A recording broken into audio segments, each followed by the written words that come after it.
السلام علیکم ورحمۃ اللہ وبرکاتہ۔ آپ دیکھ رہے ہیں Islamic library studio YouTube channel کا مطالعاتی سیشن، جو کہ آج کے دن حضور شیخ الاسلام ڈاکٹر محمد طاہر القادری کی کتاب تذکرے اور صحبتیں سے لیا جاتا ہے۔ ایک نئے سیشن کے ساتھ ہم آپ کی خدمت میں حاضر ہیں، اور ہماری آج کی شخصیت ہیں حضرت خواجہ اویس کرنی رضی اللہ عنہ۔ تو آئیے اپنے مطالعہ کا آغاز کرتے ہیں۔ حضرت خواجہ اویس کرنی رضی اللہ عنہ کو بارگاہ رسالت مآب صلی اللہ علیہ وآلہ وسلم سے غائبانہ خیر التابعین کا لقب عطا ہوا تھا۔ حضرت ابو ہریرہ رضی اللہ عنہ سے مروی ہے کہ حضور صلی اللہ علیہ وآلہ وسلم نے فرمایا، میری امت کے ایک شخص کی شفاعت سے قبیلہ مضر اور تمیم کے برابر لوگ جنت میں داخل ہوں گے۔ صحابہ کرام نے پوچھا، یا رسول اللہ، وہ شخص کون ہے؟ آپ نے فرمایا، اویس کرنی رضی اللہ عنہ۔ آپ امت محمدیہ میں عاشقوں کے سردار ہوئے ہیں، جن کے بارے میں منقول ہے کہ انہیں قیامت کے روز 70,000 فرشتوں کے جھرمٹ میں جنت میں داخل کیا جائے گا، تاکہ حالت عشق میں ان کی خلوت نشینی اور مخلوق سے روپوشی وہاں بھی برقرار رہے۔ حضرت عمر رضی اللہ عنہ نے جب آپ کا زہد دیکھا تو فرمانے لگے کہ کاش مجھ سے کوئی ایسی روکھی روٹی کے ٹکڑے کے برابر خلافت خرید لے۔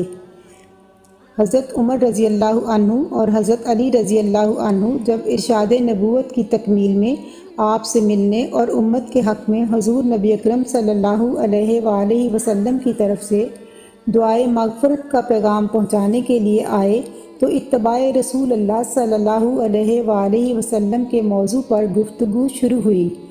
آپ نے فرمایا، جب مجھے جنگ احد میں حضور نبی اکرم صلی اللہ علیہ وآلہ وسلم کے دانت مبارک شہید ہونے کی خبر ملی تو میں نے اپنا ایک دانت توڑ ڈالا۔ پھر خیال آیا کہ شاید اس کی بجائے حضور نبی اکرم صلی اللہ علیہ وآلہ وسلم کا کوئی دوسرا دانت شہید ہوا ہو، تو میں نے دوسرا دانت بھی توڑ ڈالا۔ اس طرح ایک ایک کر کے سارے دانت توڑ چکا تو مجھے سکون نصیب ہو گیا۔ یہ بات سن کر دونوں صحابہ پر عجیب رقت طاری ہو گئی، اور یہ اندازہ ہو گیا کہ یہ عاشق ظاہری دیدار اور صحبت سے کیوں محروم رکھا گیا ہے۔ آپ نے فرمایا، سب سے بڑی وصیت یہ ہے کہ تم اللہ کے سوا کسی اور کو نہ پہچانو، اور جب تم جانتے ہو کہ اللہ تمہیں پہچانتا ہے تو بس اسی کو کافی سمجھو کہ وہ تمہیں پہچانتا ہے، اور یہ آرزو ہرگز دل میں نہ رکھو کہ اس کے سوا کوئی اور بھی تمہیں پہچانے۔ آپ رضی اللہ عنہ نے حضرت عمر اور حضرت علی رضی اللہ عنہما سے ملاقات کے بعد کہا کہ اب آپ واپس تشریف لے جائیں، قیامت قریب ہے، میں اس کے لیے کچھ تیار کر لوں۔ وہاں ایک ایسا دیدار نصیب ہونے والا ہے جس سے پھر کبھی محرومی نہیں ہوگی۔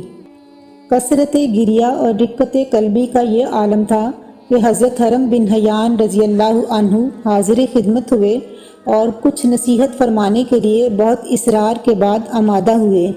پھر آپ نے ان کا ہاتھ پکڑ کر اعوذ باللہ السمیع العلیم من الشیطان الرجیم پڑھا اور چیخ مار کر گر پڑے، اور جب ہوش میں آئے تو فرمانے لگے، میرے رب کا ذکر بلند ہے، سب سے زیادہ حق اس کا قول ہے اور سب سے اچھا اسی کا کلام ہے۔ پھر مفید کلمات فکر آخرت کی نسبت تلقین فرمائے۔ حضرت عمر رضی اللہ عنہ نے دوران ملاقات آپ کی ظاہری حالت انتہائی خستہ دیکھ کر خواہش کی کہ آپ ذرا اسی جگہ ٹھہریں، میں آپ کے لیے کچھ سامان لے آتا ہوں۔ آپ رضی اللہ عنہ نے جیب سے 2 درہم نکال کر دکھائے اور کہا، یہ اونٹ چرانے کا معاوضہ ہے، اگر آپ یہ ضمانت دے دیں کہ یہ 2 درہم خرچ ہونے سے پہلے میری موت نہیں آئے گی تو پھر جو آپ کا جی چاہے لے آئیے، ورنہ یہ 2 درہم میرے لیے کافی ہیں۔ آپ نے فرمایا، تنہائی میں سلامتی ہے، جس کا دل اللہ کے لیے مخلوق کی آفتوں سے محفوظ رہتا ہے اور غیر کے اندیشہ وار فکر سے بھی بے نیاز رہتا ہے، جسے حقیقی خلوت گزینی اور تنہائی کی عادت نصیب ہو گئی، وہ لوگوں کی مجلس میں بیٹھا ہو تب بھی اس کی تنہائی میں خلل واقع نہیں ہوتا، اور جو مخلوق کے خیال اور محبت میں محو ہو وہ خلوت میں بھی فارغ نہیں ہوتا۔ اس لیے آپ نے فرمایا، اپنے دل کی حفاظت کر، جس دل کو محبت الہی کی دولت نصیب ہو جائے اسے انسانوں سے ملنا جلنا نقصان نہیں دیتا، اور جو مخلوق کی محبت میں گرفتار ہو اس کے دل پر اللہ کی محبت کا گزر نہیں ہوتا۔ لوگوں، ارشاد الہی ہے، کیا اللہ اپنے بندہ مقرب نبی کریم صلی اللہ علیہ وآلہ وسلم کو کافی نہیں ہے؟ آپ عشق و محبت کا وہ پیکر اتم ہیں جنہیں سرکار دو عالم صلی اللہ علیہ وآلہ وسلم کی قربت اور حضوری دور رہ کر بھی میسر تھی۔ فرط محبت میں جنوں کا غلبہ ہوا تو ان کا یہ حال ہو گیا کہ دیوانوں کی طرح گلیوں میں ننگے پاؤں چلتے تھے۔ پریشان اور خستہ حال دیکھ کر لڑکے مجنوں سمجھتے اور پتھر مارتے جن سے خون بہنے لگتا۔ ایک روز آپ رک گئے اور بچوں سے فرمانے لگے کہ مجھے بڑے پتھروں سے نہیں بلکہ چھوٹے پتھروں سے مارا کرو۔ ان میں سے کسی نے کہا، اویس، کیا تیرے دعویٰ عشق کی یہی حقیقت ہے کہ بڑے پتھروں کی تکلیف سے خوف زدہ ہو گئے ہو؟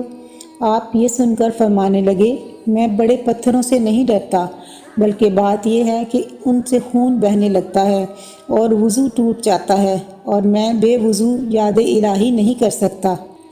آپ ایک شب قیام میں گزارتے، دوسری شب رکوع میں اور تیسری سجدہ میں، اکثر دن کا وقت بھی عبادت میں گزرتا۔ ہمیشہ روزہ رکھتے، جب افطار کے لیے کچھ میسر نہ ہوتا تو کھجور کی گٹھلیاں چن کر بیچتے اور ان کی قیمت سے چند لقموں کا سامان کر لیتے۔ کوفہ میں آپ ایک حلقہ ذکر میں شریک ہوتے تھے۔ اسیر بن جابر رضی اللہ عنہ کا بیان ہے کہ اس حلقہ میں ہمارے دلوں پر سب سے زیادہ حضرت اویس رضی اللہ عنہ کے ذکر کا اثر ہوتا تھا۔ ایک پرانے اور شکستہ مکان میں رہائش رکھتے، اکثر وقت جنگل میں گزارتے اور لوگوں سے بہت کم ملاقات فرماتے تھے۔ اس کے ساتھ ہی ہمارے آج کے سیشن کا وقت ختم ہوتا ہے۔ آئندہ تک کے لیے اجازت دیجیے۔ اللہ حافظ۔